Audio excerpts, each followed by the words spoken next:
So earlier today, I woke up in like a trance, right? Like a dream? No, like the middle of like a nap. Uh-huh.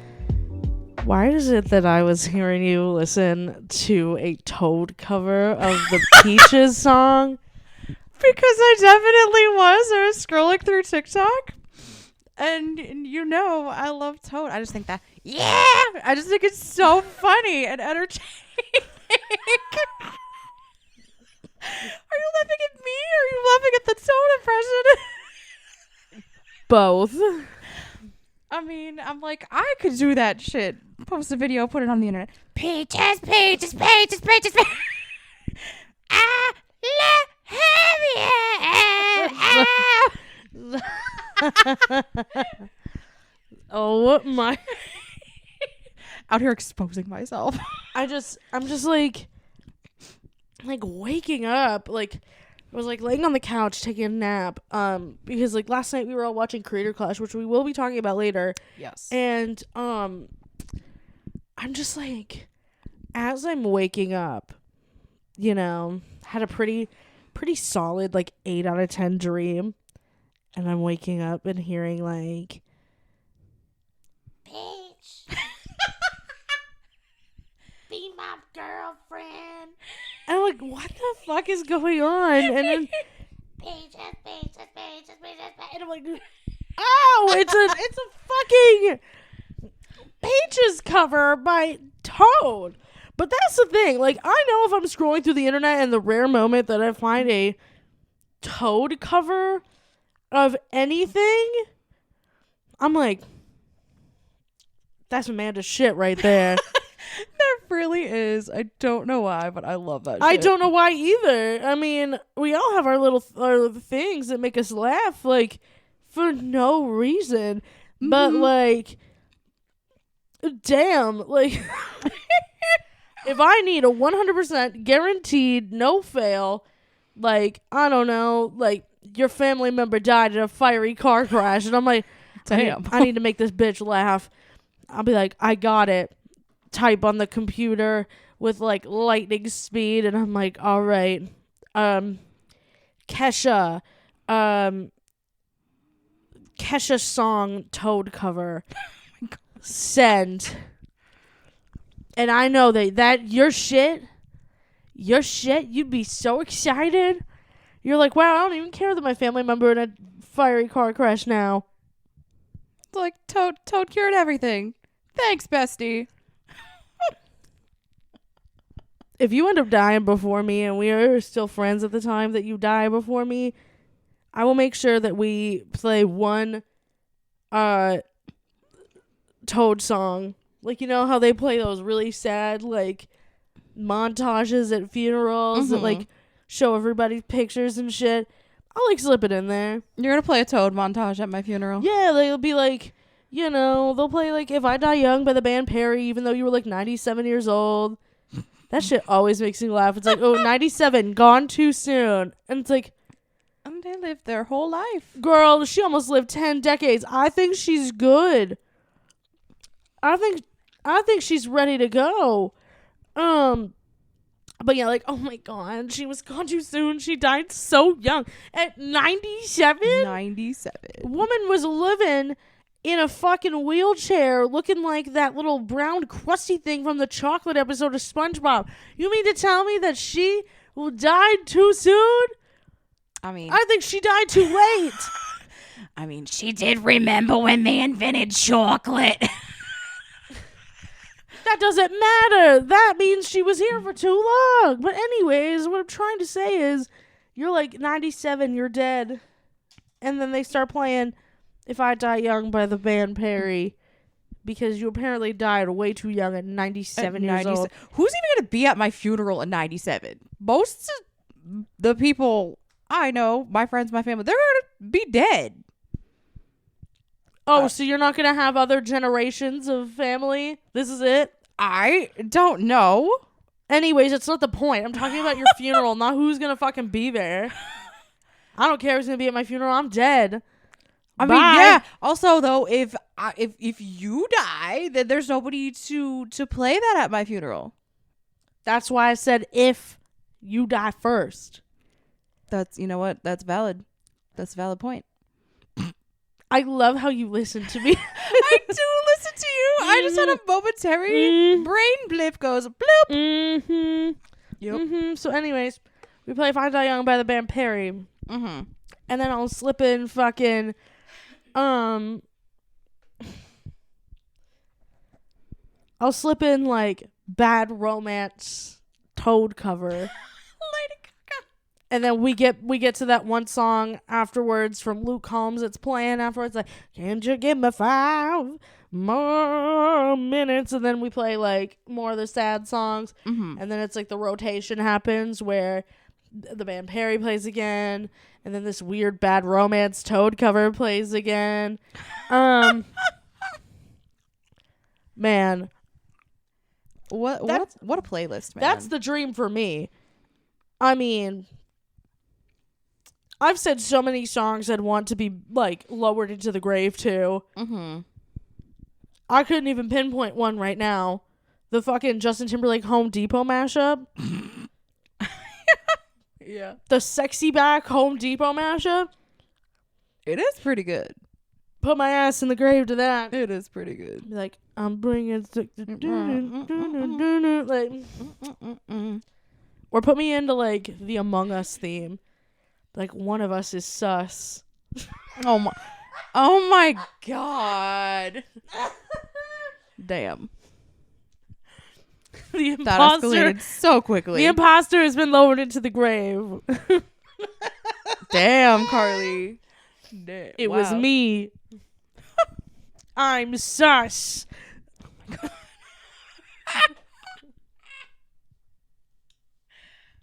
Oh man. Oh my god, well hey, speaking of being super sus, Yeah. hi everyone, welcome to the 15th inaugural episode of the Between the Fridges podcast. My name is Carly. My name is Amanda. And our third host today is being a sussy toad.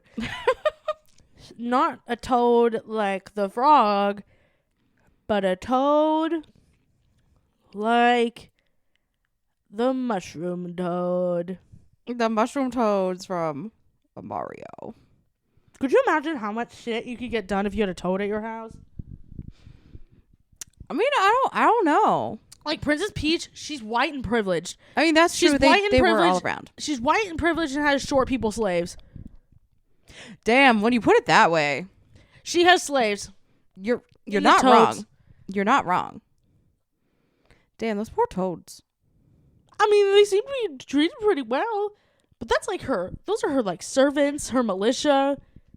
They're everywhere. They are everywhere. They're like in the village and they're like, my dream is to be a slave of Princess Peach. That's just how they grow up. I want to work at a castle. I serve the princess some tea. My cousin, Toadettalina, she's actually the head foot rubber of Princess Peach. And I want to be like her someday, rubbing the feet of Princess Peach. Well, I hope that I am the number one footrest. I hope I'm the head footrest so that she can lay her feet on my head. Just get back into it. My uncle's the main toad. He'll help me enlist in the militia. I will stand guard at the princess gates so no one gets through to the castle. Load the ballistics! Oh my god! Oh my god. Oh my god. Dude, so how do you, what are your thoughts on the movie? I haven't seen it. I mean, I know you haven't seen it, but like, in general, like, do you think it would be good? Like, do you have interest in seeing it? Like, what are your thoughts? I mean, yeah, like, you know, I want to know if it was bad or not because I've seen like there were like mixed reviews about it. Mm-hmm. I think it was sitting as of the weekend. I think it had a 50% approval rating on Rotten Tomatoes. I typed it in Google and it says Mario Moby. Mario Moby? Ooh, just kidding. So it has a 58% rating on Rotten Tomatoes as of recording. That's not terrible. Yeah. I think what could makes be worse. Oh, so I'm looking at the voice acting cast. Mm-hmm. So they got fucking Chris Pratt's ass as Mario, but they I'm sorry. You sounded like a fucking Mario movie character there. Wario pop off. But then they have Charles Martinet, who is the actual voice of Mario during for the video games. Yeah. They have him casted as Mario's dad. Why didn't y'all just make the man Mario? I don't care. I know some people that I've talked to have been like, it would be kind of annoying if you just hear, "Oh, it's me, Mario. Let's go save the princess in the beach." I'm like, no, that's a shit I want. You're like, I want to hear Mario in his full glory as Mario. I want Mario to speak in full ass English, and I want Luigi to be like, where's me, Luigi? I'm sad. Depression King, I love He's you. He's like, Mama Luigi. But the fact that, makes me so mad. But I also understand, in some ways, people could probably pull some shit oh, well then Seth Rogen would not have a voice. Donkey Kong wouldn't have a voice. He'd just be like, ugh. He'd just make gorilla noises. Yeah, he just make gorilla noises. And I'm like, no, I don't care.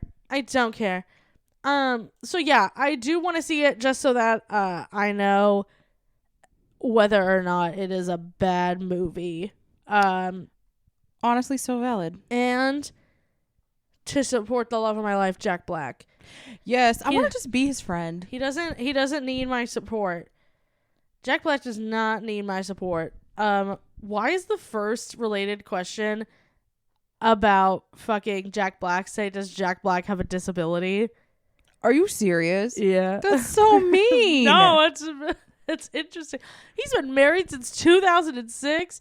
He's a committed family married man. We love a committed king. With a disability, apparently. He's okay. Apparently, it's a valid question because Jack Black says that he has a combined form of OCD and ADHD as of 2006. I mean, I understand that that's valid, but it's just that being the first question just sounds kind of mean. Do you have a disability? Are you crippled? I mean, I feel bad, but it just sounds like a, hey, what's wrong with you? That's not cool. Hey, what kind?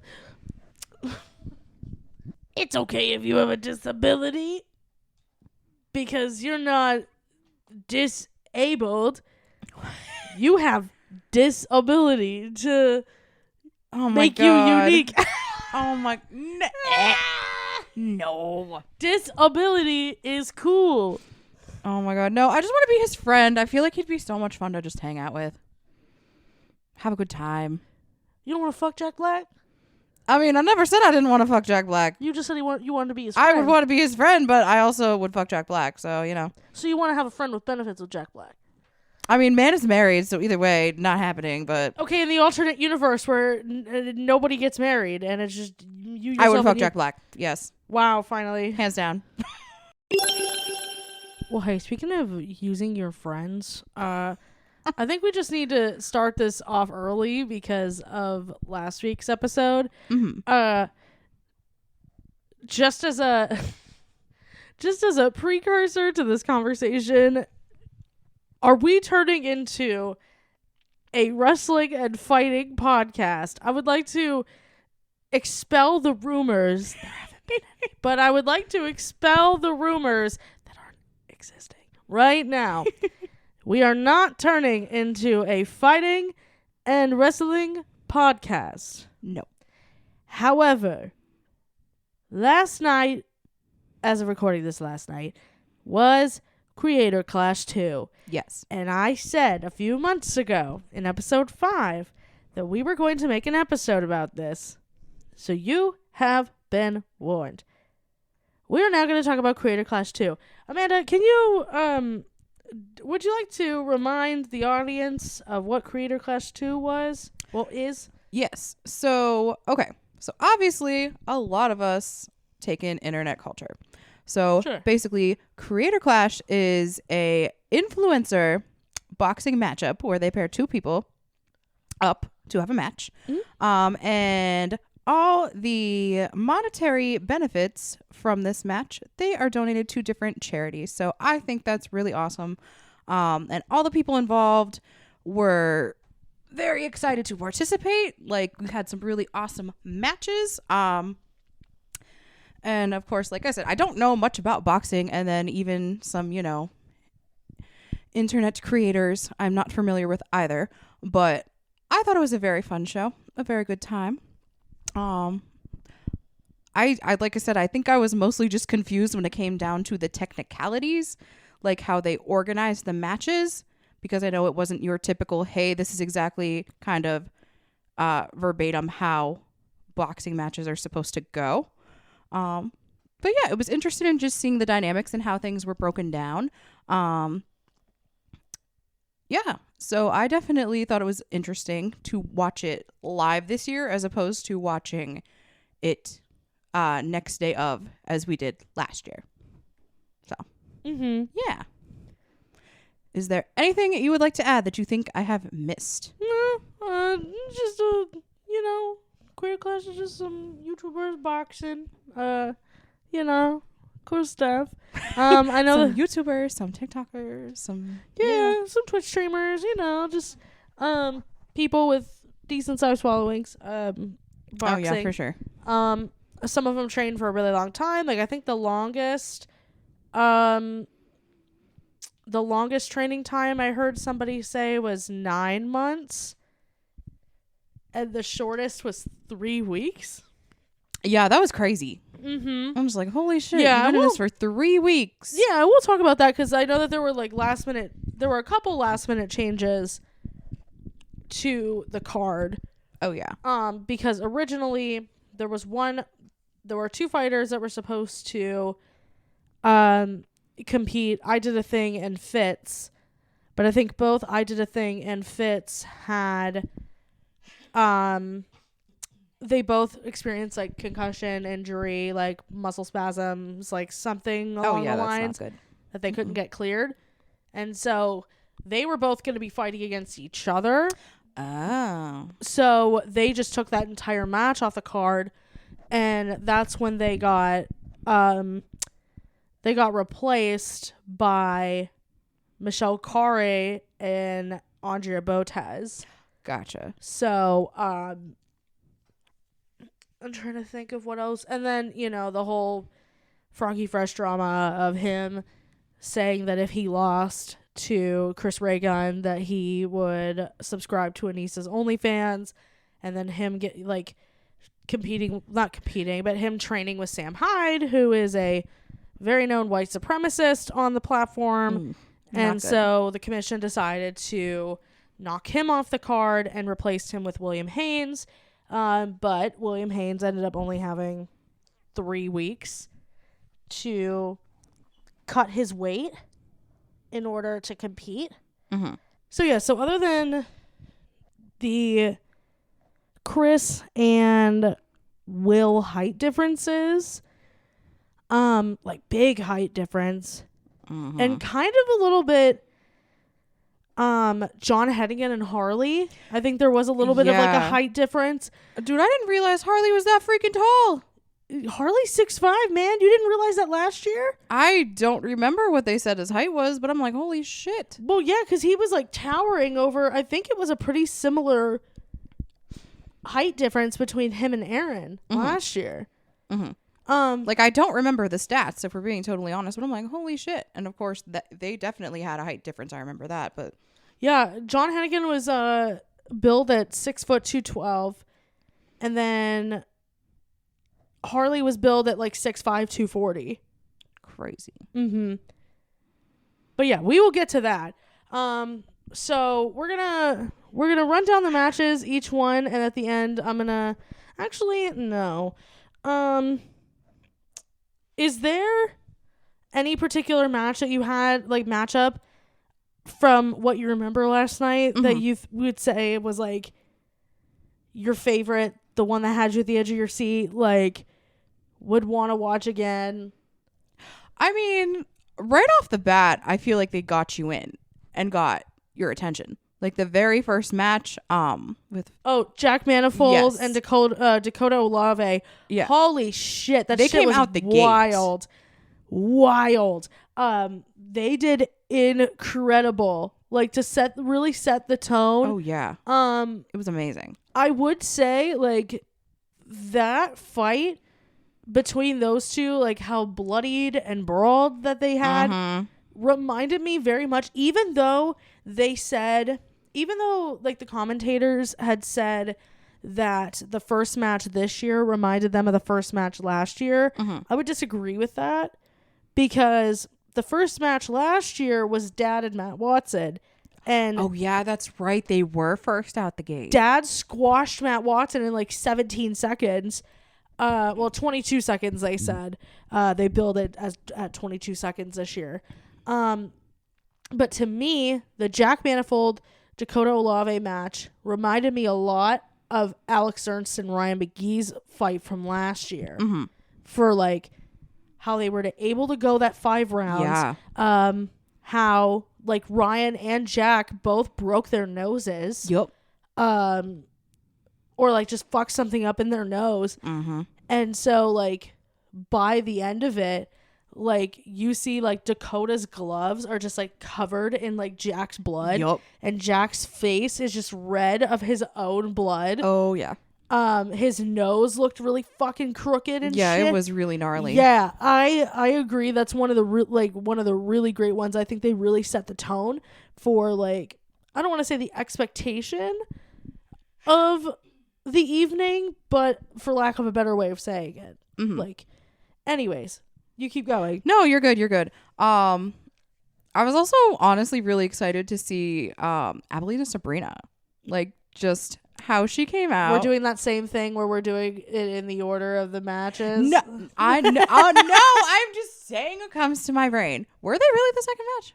Yeah, Sabrina and J-Lo were the second. I feel like it was later. Maybe No. I don't know. Maybe it's just my perception. No, of I have time. the card pulled up right now. Good job, organization card. But no, like I was like, all right, because like, you know, you picture Sabrina like this, like very just nice, soft person. I was like, this girl's about to get in a boxing ring. Like what? Yeah. I mean, just watching, it's like you got her, and then you got, of course, Jayla. I did not even know who she was, to be totally honest. But I'm like, you hear roller derby, and you're like, oh shit, this girl's about to be scrappy. Yeah. Oh my gosh. I like. Obviously, like I love Sabrina. Jayla, I've seen some of her videos on TikTok, and a lot of them are just like the ones that I've seen, because I know they build her as like she's like a League of Legends streamer, and she played roller derby. I've seen her videos where she like parodied Eddie Munson fans. That's where I know her. She was that's how you know her. She Okay. did a few videos where she like dressed up as like an Eddie Munson stan, quote unquote, and then she's at the Hot Topic, and she does the little like devil horns tongue thing that Eddie does, and she's just like, "Oh, sorry, I'm just looking for my Eddie Munson shirt. I need to join Hellfire Club this week, and I need my shirt. Well, it's for my." It's for my love, Eddie Munson. You know of him? How could you not know my hero, Eddie Munson? He saved everyone. I'm like, oh my Like gosh. I was just like the nasally. This is my voice now. Like, or she also like parodied like, she also made videos, I think during the pandemic or like the height of the pandemic of like Discord kittens. Do you not know what that is? I don't even know what that is. I'm not even gonna lie. So do you know the whole concept of a Discord mod? Like the joke of a Discord mod? No. Oh, fucking hell. Dude, this is why I have you to enlighten me on shit I don't know about. Okay, so there's jokes that go around about people that are Discord mods. So basically these are people that like that wear the fedoras and they don't shower for 2 weeks, and they wear their little Minecraft shirts, and they're like, oh, I'm just here to play Minecraft with my kitten. The Discord kittens tend to be women who join like gamer discords and play with these Discord mod type guys. And sometimes, you know, because these guys are pretty like antisocial, other than like, you know, playing with their friends, like playing with their Discord friends, sometimes they're able to get like money and gifts from these Discord mods, because in their heads, like, this kitten is their girlfriend. That's not how that works, man. Well, it's not how life works, but that's how I guess it works in Discord. Okay. Just go all at the moon and sleeping in the middle of a summer afternoon. Anyways, so Jayla would go on TikTok and she would make these videos, like essentially like making fun of Discord kittens and Discord mods. So when I saw her on the bill, like on the card, I was like, holy shit. That's the Discord kitten. Going against the left-wing activist Sabrina? What the fuck? No, it was so funny. Like, I loved, like, with their fight, I don't know if Sabrina was just smiling through the pain or just, like, or what was going on. But they were just smiling. They're just, like, happy the whole time. I'm like, what the hell? And I loved, Sabrina's mariachi entrance. That was so good. Her fucking mariachi band entrance. And Jayla looked super cool too. But like, I just can't get over like Sabrina's entrance. The robe that she wore. She was like, oh my God. She looked incredible. I had tweeted at her a couple days ago saying that I was going to root for her and be her number one fan. And I will say it was like it is a very parasocial thing. But like, I saw her in that ring and I was like, yeah, that's my girl. Yeah.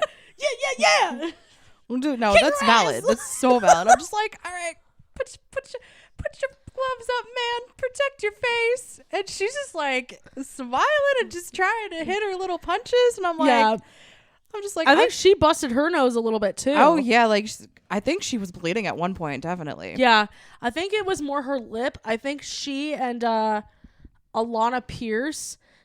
Sabrina had posted like a mirror selfie of her and Alana Pierce like pulling up their lips, and Alana and Sabrina both had split lips, like in multiple spots. I was like, ooh. You're like, I couldn't imagine. But okay, anyways. Any other thoughts before I just go down the card? So like, no, those were definitely like the two I was watching out the gate. Like we can proceed down the card if you would like. Okay.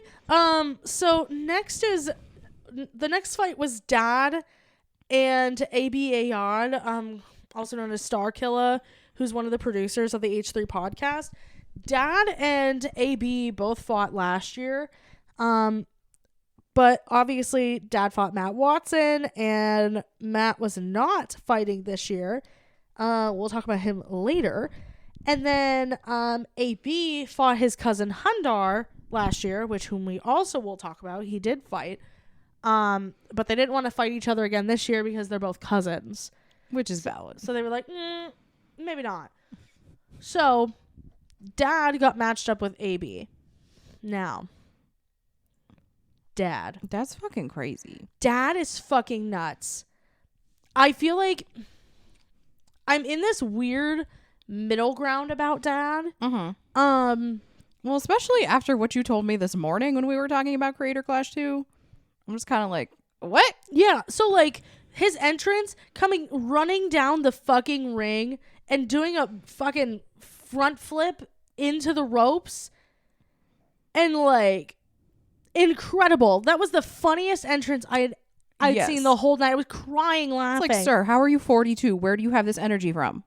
Like, 42. Well, Crazy. He did that whole like dance stream for 12 straight hours. That's insane. Like nonstop dancing for 12 hours. Could not. No.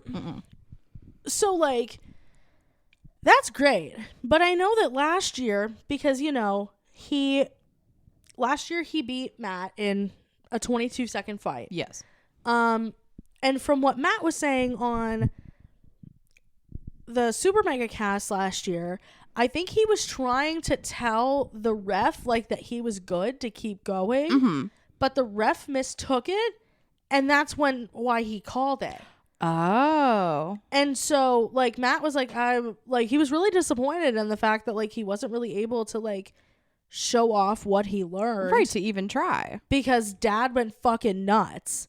And Dad was on a few podcasts and people would ask him about the fight. And he would always be like, yeah, like, the Super Mega fans are being, like, such babies towards Matt. Like, he lost fair and square, blah, blah, blah. And just, like, being a little bit of, like, a sore winner about it.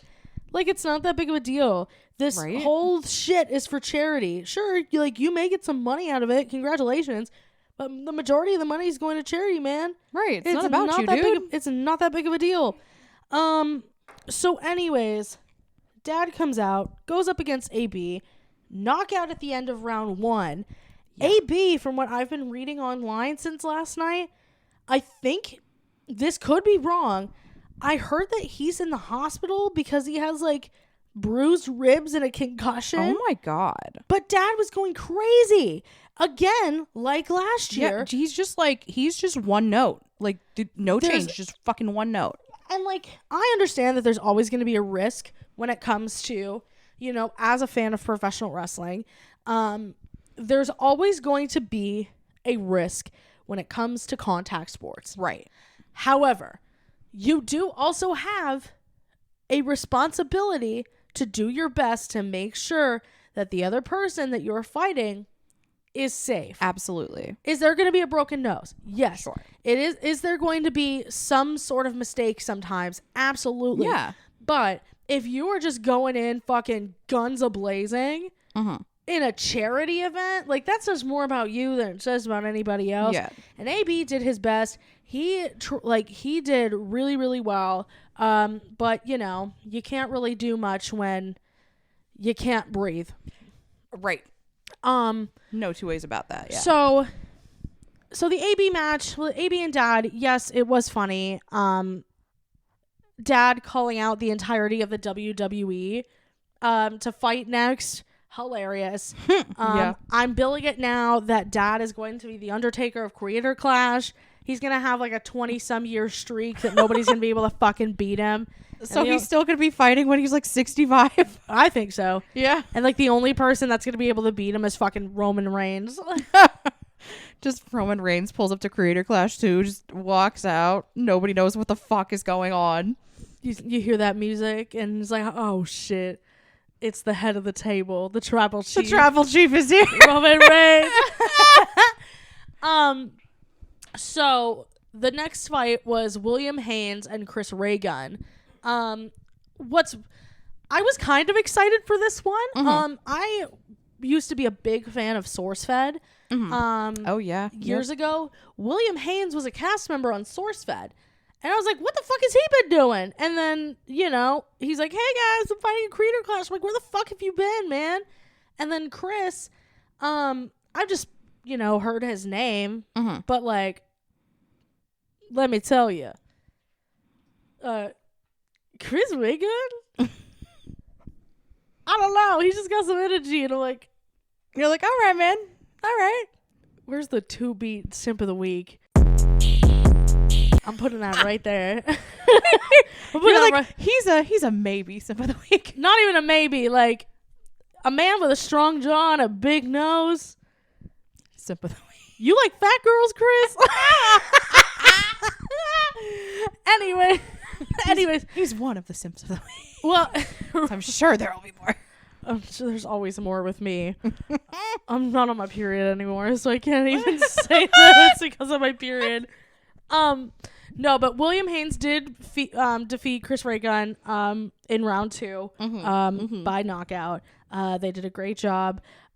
Especially for Will having 3 weeks, a total of 3 weeks. Right? He lost like 14 pounds in that 3 weeks so that he could meet Chris's weight. I remember him saying that. I'm like, holy shit, that's insane, dude. But that also shows too, just because like I said, Chris Raygun was supposed to fight Froggy Fresh. And with that whole drama, he wasn't able to fight anymore. Right. And so I'm sure that like a part of that, and I hope this is it, and maybe this is not me like projecting on other people, but it's kind of like that sense of, oh shit, like this guy has been training for an X amount of months to do this. Yep. And now this guy's being an idiot.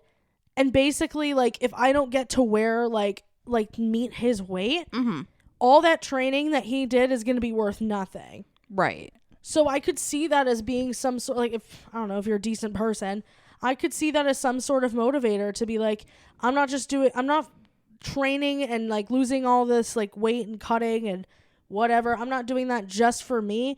I'm doing it for this guy, Chris, as well. Right. So I do find it very commendable that he did say yes last minute, because otherwise Chris would have been out of the match. And how terrible would that have been? Right. It's like you literally work so hard for something for it to just be out of your control. Out of your control, gone because somebody decided to be stupid. Exactly. So I'm like really glad, and I think it turned out really well. I can't stop laughing though every time I see the one bit where Chris does get knocked down, where he's just like Will is throwing the punches at him, and it's just like wait. Like holy shit. So after that was Alana Pierce and Mika. And Alana Pierce won via split decision, which this was the only split decision win between the in all of the fights. I think this one was pretty good. I know that they were like good friends. Oh yeah. And I think that may have been a reason why it wasn't as, I don't know, impactful, I guess. I don't know. I'm not a boxing expert, but I would just like to say I think it's way harder fighting your friends than it is fighting a stranger. Honestly, that's valid. I'm like, I feel like there's like two sides of it. Like, okay, cool. Yes, would I feel comfortable? Like, not comfortable, but like, would I fight my friend knowing that essentially this person in the ring with me, like they know me, they have my back, they would make sure that nothing happens? Sure. But it's also the other side. It's like, I don't want to hurt my friend. You know what I mean? Like, it's like, okay, I know this person is going to like support me or whatever, but I also want to like win.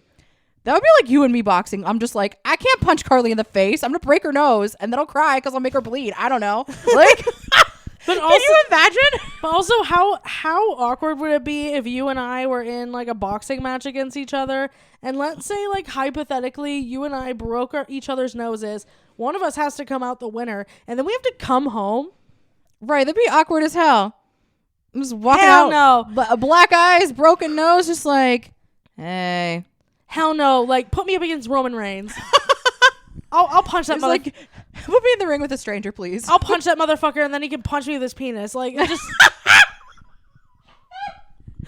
like, you're like, give me the steel chair, please. Put me in the ring with Roman Reigns, and we'll play the humping games, okay? Oh, my God.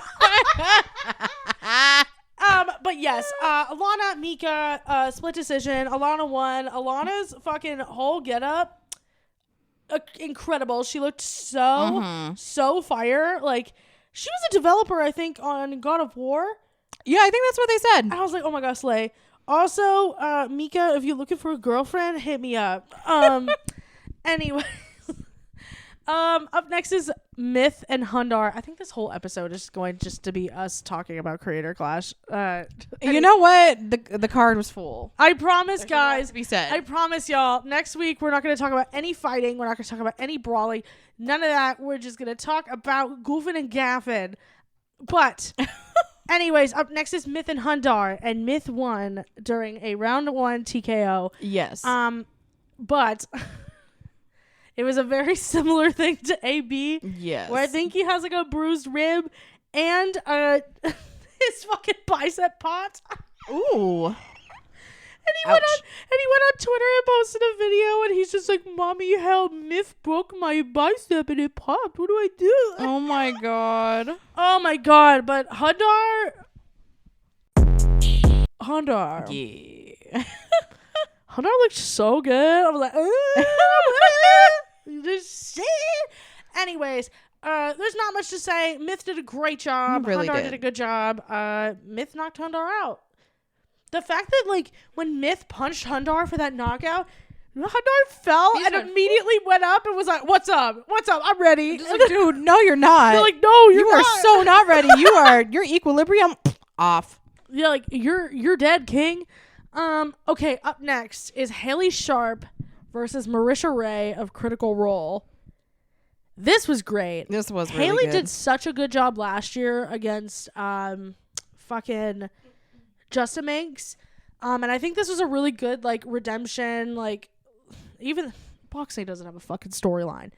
I mean, depending on who you talk to, but I think the Haley and Marisha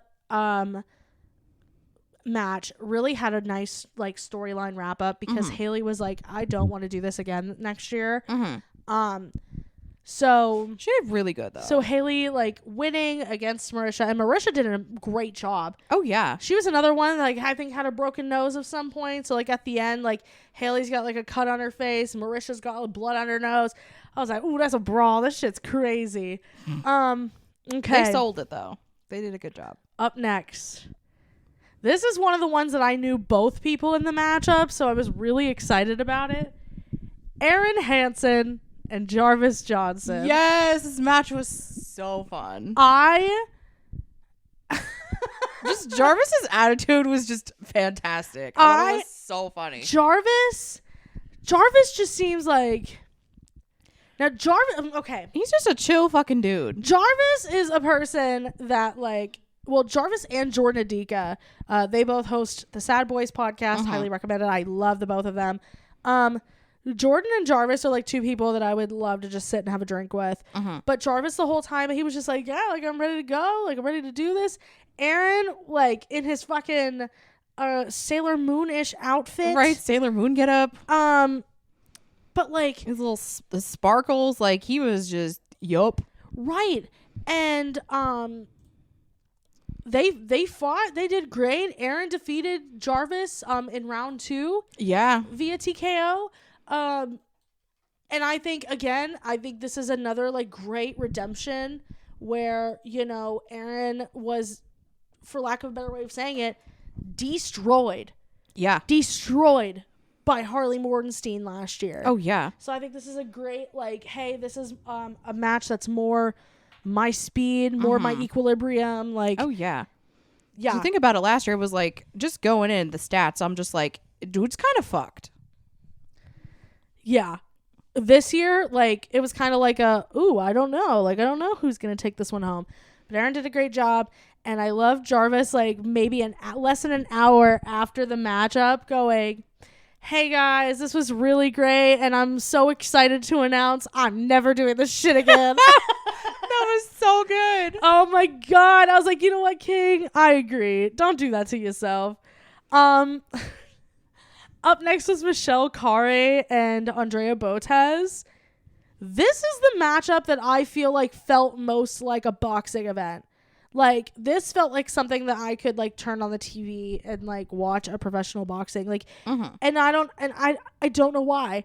I don't know if it was the vibe, but I don't know what the vibe was because Andrea Botez walked out to fucking Crazy Frog. Right? We're just like, who the hell is playing Crazy Frog right now? And it's just like, all right, here we go. But out of all of the matches, I feel like, and maybe it's just because I didn't know who either one of these people were, like, at all. Michelle Carey has apparently been on YouTube for years. I was like, I don't know who the fuck this is. I don't know who you are. She looks like a boxer to me. She looks like an MMA fighter.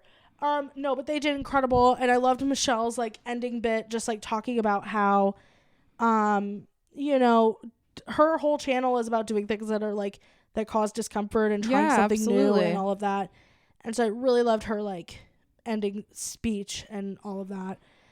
So we have 3 matches left. Yes. And man, what a fucking way to close it out.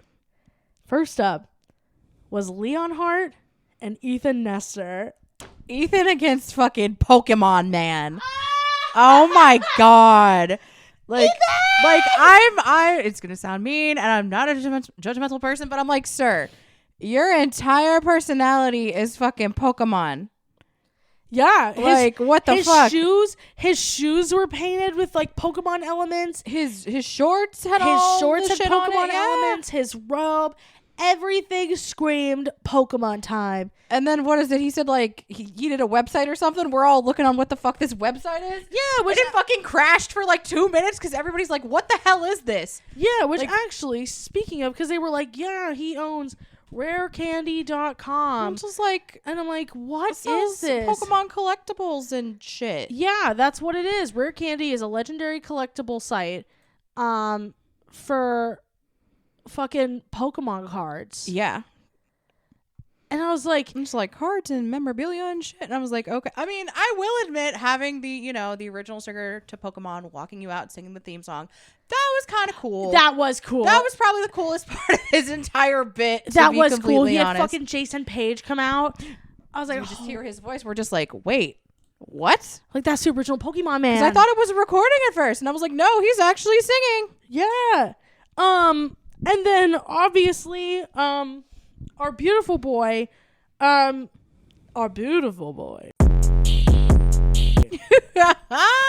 wink, Ethan Nestor. Sip of the week.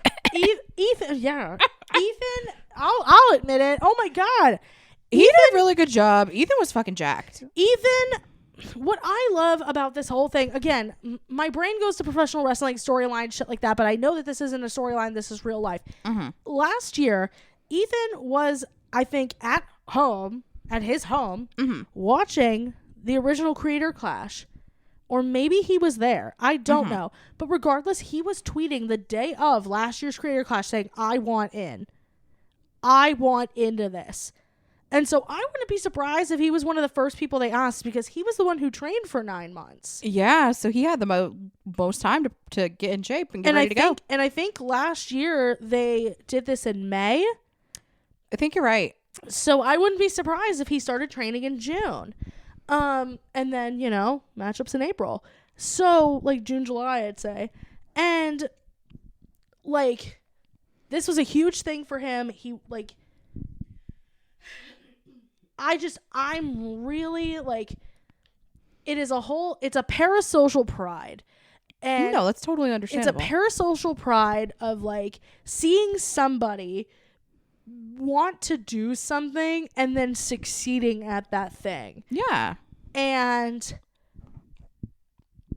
like, and then you could see, like, there's like a bunch of videos of like Markiplier and Jacksepticeye like jumping and being like so excited, freaking out, just like, that's my boy. Yeah. And like, even throughout the like fucking post show, they talked a little too long about Ethan, and they were telling him to move on. And Mark's like, no, I want to keep talking about my little boy. He's like, that's my son. That's my little baby brother. But yeah, Ethan, like, I think as a human being has grown a lot in the past couple of years. Absolutely. And I think this was a really cool opportunity to kind of show people, because I feel like people tend to infantilize Ethan. Yeah, like, no, I definitely see that. Ethan's a 26-year-old man, and I mean, sure, he did have on his like trunks, he had the soft boy, yeah. But like, it's a whole nother thing when like people are sitting here and like still calling him Eve, which was something that he said during the Unis Honest days when he was like, what, 21, 22. Like, this man is like about to kick 30 soon. He's a man now. He's not a child. And we can't be like, oh, look at my little Eve. Look at my little Evie Quinky Crew. Oh. But yeah, I love Ethan. I think he did an amazing job. He did great. Holy shit. So proud. Looked so hot. Dude, the shots of him up on the fucking just end of the ring. The turnbuckles. Like, yes. I was like, man.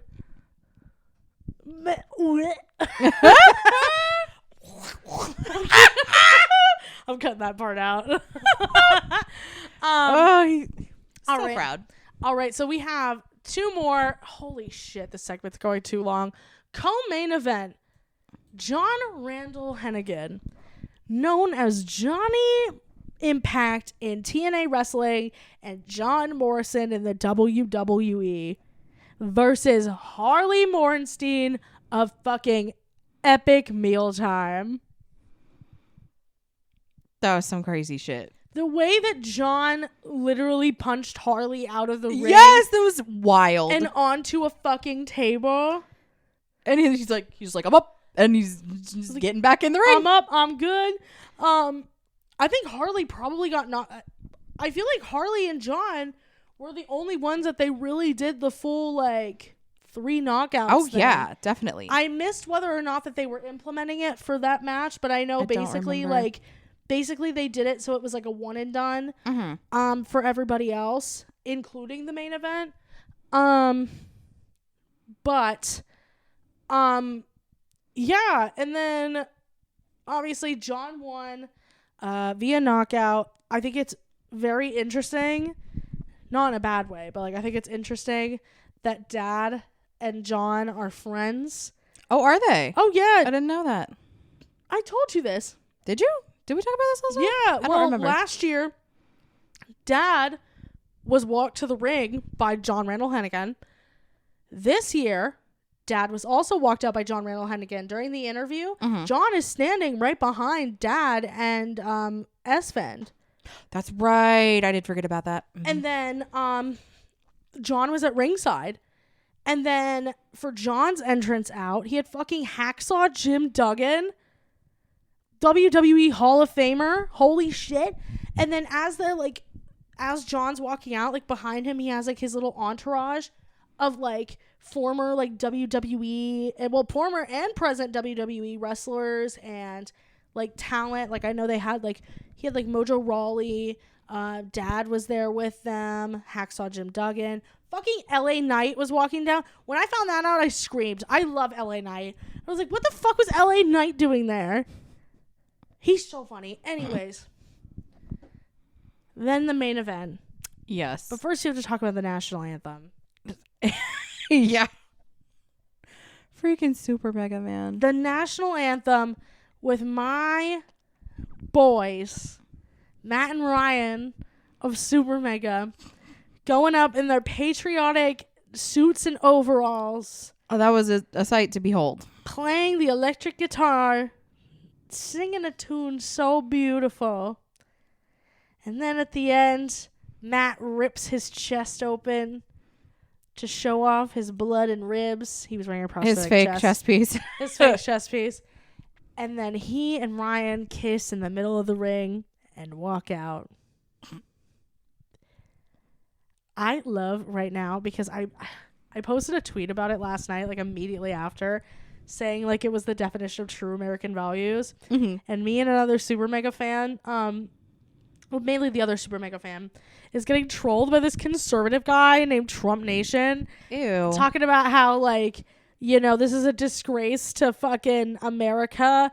And so like a bunch of us have just been sending like just been sending men kissing to him. Oh my god. We're just replying with like gifs of men it's kissing. Like, hey, and we're like, just like, dude, why do you give a shit? Who cares? Like, you good, King? Why are you making this such a big deal? Who cares? Exactly. But finally, Alex Wasabi and iDubbbz.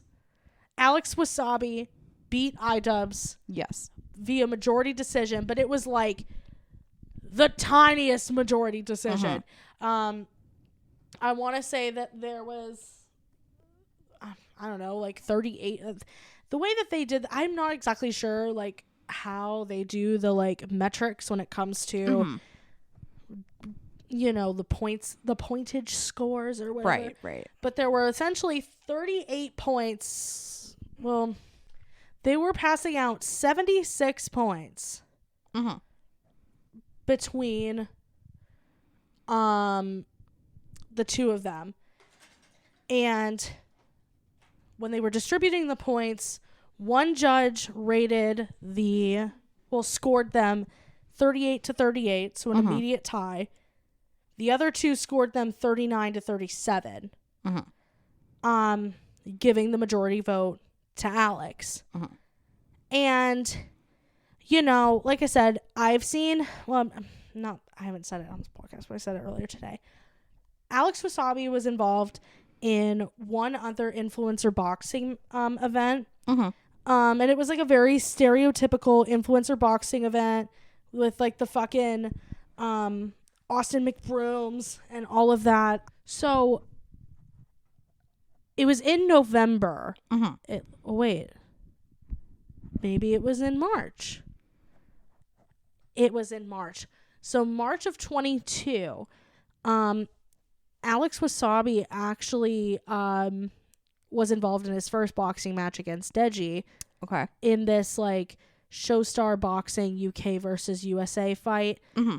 And I'm pretty sure that this was like obviously like an influencer boxing match. Mm-hmm. And so, you know, anybody, I feel like I shouldn't act this way, but I feel like anybody that comes to be involved with that side of influencer boxing, Mm-hmm.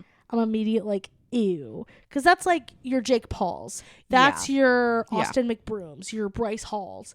Where I'm like, I don't. You're like, that's not my cup of tea. This is a little slimy. Mm-hmm. So seeing Alex Wasabi come in, I was like, oh man, like, what's this man gonna do? But Alex proved me wrong, which is great. They had the rest of the matches were 5 rounds of 2 minutes each. Mm-hmm. Alex and Ian went 4 rounds, 3 minutes each. Mm-hmm. And Alex won by like the slightest margin. And, you know, he had his moment, as he should have taken. Right. He had his moment to showboat and say, yeah, I did do a great job. And here's my call out and blah, blah, blah, and whatever. But then he took the moment because I think there was a rumor going around that Ian, if he lost, he wasn't going to compete again. Mm-hmm. And Alex basically, like, in front of all these people was like, you know, basically like, Ian, this isn't the last that we want to see you fight. Like, we know you got that dog in you. And Ian's like crying in the ring. It was just a very heartfelt moment. And, like, it was. Alex climbs up on the turnbuckle and he's having everybody chant like for Ian to have one more match. And then Alex comes walking over to Ian and like this very broy hug moment where he like grabs the back of his neck with his glove and he's like, tell everybody here that you're gonna fight again, bro. Like, bleh. And then fucking Ian just was like, if you insist, Alex, and everybody just fucking crowd Freaks goes out. wild. Yeah. It was like the perfect way to close out the night. Absolutely. Because I'm sure like when you lose not once but twice, that doesn't that doesn't feel great. No, not at all. Can't imagine. And so I just love the fact that he was able to just in his own way like encourage Ian to like keep doing it. I'm really glad that he proved me wrong. I'm really glad, like, Alex just seems like a good dude. And just goes to show that people can surprise you. yeah, like there was some discourse between all the fighters on Twitter last night, which I definitely expected. Mm-hmm. But like it wasn't like nobody was sitting here like, ooh, that shit sucked, or like I got robbed, yada yada yada. Right. But like Alex last night tweeted and said, last night was unreal. Thank you to Ian and Creator Clash for letting me be a part of something that helps so many people around the world. I'm proud of all the creators that sacrifice their time and put their health on the line, all in the name of charity. Creator Clash 3 will be even bigger. And then Hundar commented on it and said, taking the opportunity to say that you're one of the kindest and most generous people in this space and you make everybody feel welcome. It's been an honor going through hell with you, this camp, brother. Very excited to see you tackle on your next big challenge. And Alex responded to that and said, brother, I wouldn't have been anywhere near the fighter I was last night without you inspiring me this camp. We had so many injuries, my pulled calf, my cracked jaw, our bruised ribs and busted noses, etc. But seeing you still go through with your fight with a torn bicep was next level badass. Damn. Ugh. It just like... Oh. Somebody liked my tweet about kissing this man. Well... being like, you're just jealous they're not kissing you, that's why. But like, and like some of them, obviously some of these guys are radio silent, which is like totally understandable. Oh, yeah. Like you just got your ass beat, like you're tired, you literally want a nap. right. But just like seeing that, like, I think it opened perfectly with Jack and Dakota. Oh, yeah. And closed perfectly with Alex and Ian. And it just, and I even said it to a couple people last night of just like, when people were like, Alex Wasabi's a good person and blah, blah, blah. I mean, obviously, like, everybody's going to put on like a facade or whatever, and you can't really trust everything. But I don't know. Like, maybe I'm just a fucking sucker for happy endings, but I was like, that seemed real. That seemed real to me. And I was like, looking, I'm like, okay, Alex was the perfect fit for that main event. And I hope he comes back. I hope he comes back and fights again. And Ian did incredible. I mean, as somebody who is not like, he has said it, as somebody who does not like fight very often, like, not fight very often, but like, you know, he didn't have like a workout routine or anything until this point. And it's just like incredible to see like his transformation as not just like a boxer, but just as a human being. Oh, yeah, absolutely. The past couple of years. Because, you know, like, I've talked about it. Ian did his whole Content Cop series. Did not say the most tasteful things on the internet. No, for the had some controversial takes. Yeah, way controversial takes, and that doesn't like forgive those things. And it's not; those aren't my apologies to ever accept, right? Because they're not terms that were used against me. But you can still like be like, okay, that was like a really fucking shitty thing to say. But I think, at least to me, it seems like he's been one of those people who's actually been able to see the damage that he caused with the takes that he had, regardless if he believed those things or not, or if he was saying things to be funny or not. And he realized, like, oh shit, like, I'm not attracting the people that I want to. Right. And I'm not saying, like, the greatest things about people. And took the time and did the work and is doing something to better himself and better the world around him. Absolutely. Like, he's showing that you can really truly change things if you put in the time and the effort and be like, oh, this was shitty. I shouldn't have done this, but I want to try to be better. Exactly. And I can really like,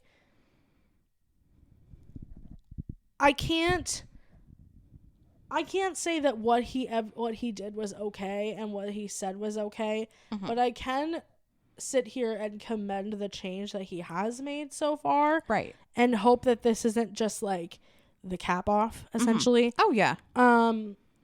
That there's always going to be room for growth. There's always going to be room to like change yourself and improve yourself. And absolutely. I think, honestly, the whole concept of Creator Clash itself, and the whole like charity movement and blah, blah, blah, this was probably the best thing that he could have ever done to essentially, like, if this is the goal of like redemption, this was the best thing that he could have done to redeem himself, and he's doing great. Absolutely. Man, the way he just like at the end just got super emotional and was like crying and was just like, you know, like, I know I'm not everybody's cup of tea, but like, I really appreciate everybody's support, and just, you know, like, that shit was real. Like, you could just tell, be like, this man is just like, I'm overwhelmed. Fuck. Well, just cry. Especially when you have like, I think they said 20,000 people could fit in the Amale Stadium.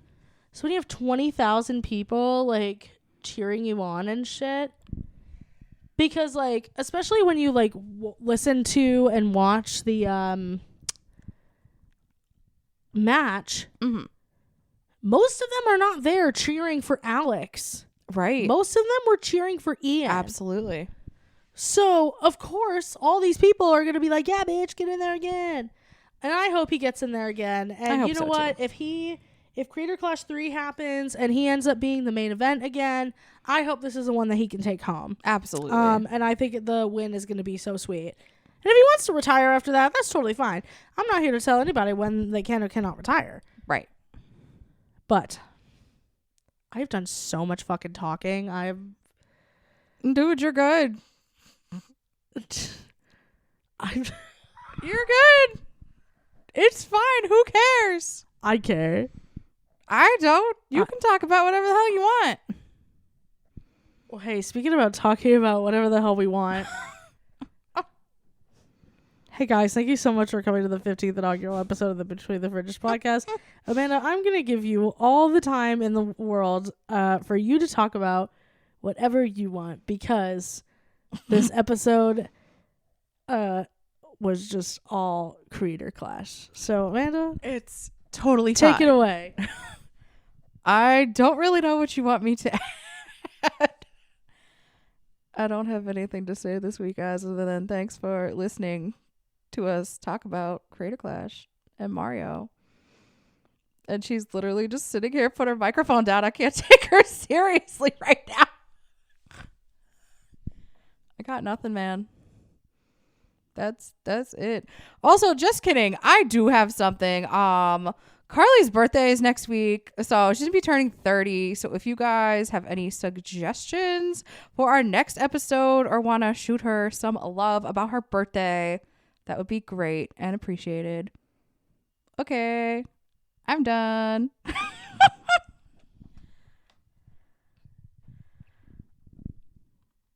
Damn. Well,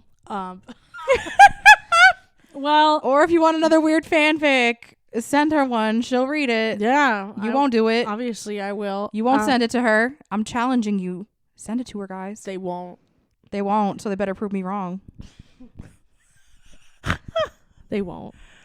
Well, if you guys, thank you guys again for joining us today. I promise next week we will not be talking about wrestling or fighting or anything like that. We're gonna go back to regular schmegular. What? I'm sorry, you said regular schmegular, and it made me think of our D&D game on Thursday. Oh my god! Just a regular schmegular night. Yes, we're gonna go back to regular schmegular content, where we talk about cute boys in One Direction and fucking pop culture news and I don't know whatever you guys want to send us. Yeah, or we'll do a whole episode on Kenny from Zoom if you guys are interested. Kenny, if you're listening to this podcast. Hi, Kenny. If you I'm kidding. So feel free to follow us on Instagram at Between the Fridges. Also on our Instagram, check out the link tree that is provided in the bio, and it'll show you anywhere and everywhere that you can find us. Leave us a wow. I love how boring I am. I'm kidding. Stop it. That yawn was not aimed towards you. I know. Cool. You guys also can leave us a review on Spotify or Apple Podcasts. If you leave us a review, we will give you a shout out at the end of the episode. I don't think I have anything else to share at the moment. So, again, thank you so much for being here. My name is Carly. My name is Amanda. And we will see you all next week. Yeah. Honestly, though, watching Creator Clash, makes me want to, box. So, specifically a punching bag, or you want to try to punch somebody in the face? I want to punch someone. Not me, though, right? No. Unless you, I don't know, unless you want to. I mean, I would prefer to not be punched in the face. God damn it. You won't kiss me. I'm You won't so let me punch you. Sorry. Okay, if you want to punch somebody in the face, who would you want to punch? Obviously, besides me. Famous or non-famous? Doesn't matter. You know what? One of each. Go for it. Pop off. Okay. I want to punch that girl, Tara. She's not really famous. She's micro-influencer. I want to punch Tara's World. I don't know who that is. She's the girl who bought those Harry Styles tickets for Harry Ween. And is that? She bought the fraudulent tickets, and then she bought $10,000 more of them because she was like, I finna be in the pit. I didn't even know her name for real. I also want to punch her for saying finna be in the pit. says that shit? Nobody says, no, stop it. Just, no. You don't even want to say it. I don't even want to say it. It sounds disgusting. I finna be in the pit. But it just makes me want to gag. The person that I want to punch that's not famous, I need to censor it. Okay. Because it will literally give away exactly where we live. Okay, who is it you want to punch? I want to punch the ever-loving fucking shit out of motherfucking How did I know what you were going to say?